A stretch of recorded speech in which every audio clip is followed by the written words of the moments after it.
எல்லாருக்கும் வணக்கம். நான் டாக்டர் கார்த்திகேயன். அகத்தின் அழகு முகத்தில் தெரியும், முகத்தின் அழகு நல்ல சீரான வெள்ளையான பற்களில் தெரியும். ஒன்றும் இல்லை, பற்களோட ஆரோக்கியம் அப்படிங்கிறது குழந்தைகளுக்கு ரொம்ப ரொம்ப முக்கியங்க. அதை சின்ன வயசுலேருந்தே கொண்டு வரது ரொம்ப ரொம்ப முக்கியம். சாதாரண ஒரு விஷயத்தை எல்லாருமே ஞாபகம் வச்சுக்கோங்க. யாராக இருந்தாலும் காலையில் ஒரு தடவை ப்ரஷ் பண்ணுறது, நைட் ஒரு தடவை ப்ரஷ் பண்ணுறது, நடுவில் நம்ம சாப்பிட்டதுக்கு அப்புறம் வாய் கொப்பளிச்சுட்டு அதுக்கப்புறம் தண்ணி குடிச்சிட்டு அடுத்த வேலையை பார்க்க போகிறது. இந்த சாதாரண விஷயத்தை பின்பற்றினாலே 60 to 70% எந்த பிரச்சனையுமே நம்ம பற்களில் ஏற்பட போகிறது கிடையாது. ஆனால் காலையில் மட்டும்தான் ப்ரஷ் பண்ணுறாங்க, நைட் ப்ரஷ் பண்ணுறது கிடையாது, வாய் கொப்பளிக்கிறது கிடையாது, சாப்பிட்ட பின்னாடி போன்ற விஷயங்கள் இருக்கும்போது தான் நம்மளுக்கு பல்லில் பல பிரச்சனைகள், ஈவன் சாக்லேட் ஐஸ்கிரீம்லாம் அதிகமாக சாப்பிடும்போது சொத்தை பல் போன்ற பிரச்சனைகள் ஏற்படுறது நடக்குது. கூடவே வாய் துர்நாற்றம் அப்படிங்கிறதும் அதிகமாக இருக்குது. அதனால தான் டங் கிளீனர் யூஸ் பண்ணுறதுங்கிறது முக்கியம். அட்லீஸ்ட் காலையிலேயாவது ஒரு வாட்டியாவது டங் கிளீனர் யூஸ் பண்ணுறது, நாக்கு வலிக்கிறது அப்படிங்கிறது ரொம்ப முக்கியம். ஸோ இந்த விஷயங்களை ஃபாலோ பண்ணோம்னாலே சாதாரணமாக எந்த பிரச்சனையும் இல்லாமல் நம்ம பற்களை, நம்ம குழந்தைகள் மட்டும் இல்லை எல்லாருமே பற்களை ஆரோக்கியமாக பாதுகாத்துக்க முடியும். சின்ன குழந்தைகளை பொறுத்த வரைக்கும் ஈவன் இப்போ 1 வயசு 2 வயசில் கூட சம்டைம்ஸ் இந்த மாதிரி சொத்தைப்பல்கள் உருவாகிறத பார்க்கும்போது ஆச்சரியமாக இருக்கும்.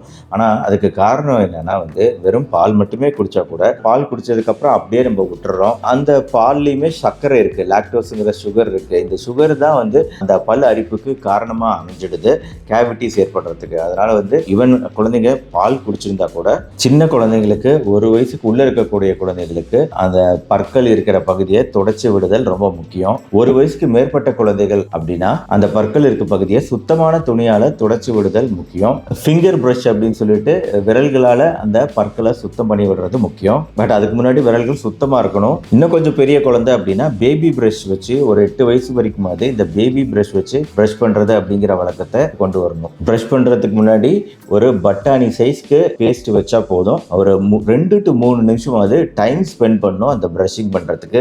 ஈவன் இந்த சிம்பிள் விஷயங்களை கூட சில சமயம் ஃபாலோ பண்ண மாட்டேங்கிறாங்க. நிறைய பேஸ்ட் வச்சு அப்படியே ஒரு உழப்பி அப்படியே துப்பிட்டு 10 செகண்ட் 5 செகண்ட்ல நான் பிரஷ் பண்ணிட்டேன் அப்படின்னு வேலையை முடிச்சுட்டு போற குழந்தைகள் தான் ஜாஸ்தி. இது பற்களோட ஆரோக்கியத்துக்கு நல்லதே கிடையாது.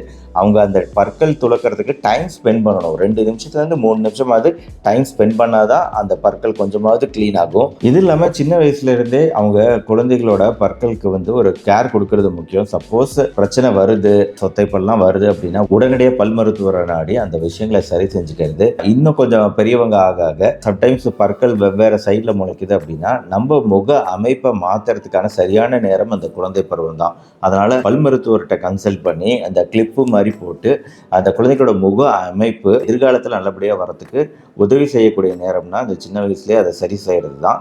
தேவைன்னா அதை செய்யலாம். குழந்தைங்களுக்கு எந்த குழந்தைங்களுக்கு தேவையோ அந்த குழந்தைங்களுக்கு கிளிப்பு போடுறது அப்படிங்கிற விஷயத்தையும் பல் மருத்துவரை நாடி செஞ்சுக்கிறது முக்கியம். குழந்தைகளோட பல் வரிசை சீராக இல்லாமல் கண்ணாப்பினால் வளர்றதுக்கு இன்னொரு முக்கியமான காரணமே இந்த விரல் சூப்புதல், நகம் கடித்தல், உதடு கடிக்கிறது போன்ற விஷயங்கள் தொடர்ந்து குழந்தைங்க அவங்களே அறியாமல் பண்ணிக்கிட்டே இருக்காங்க அப்படின்னா அவங்களுக்கு சீரற்ற முறையில் இந்த பற்களோட வளர்ச்சி இருக்கும்.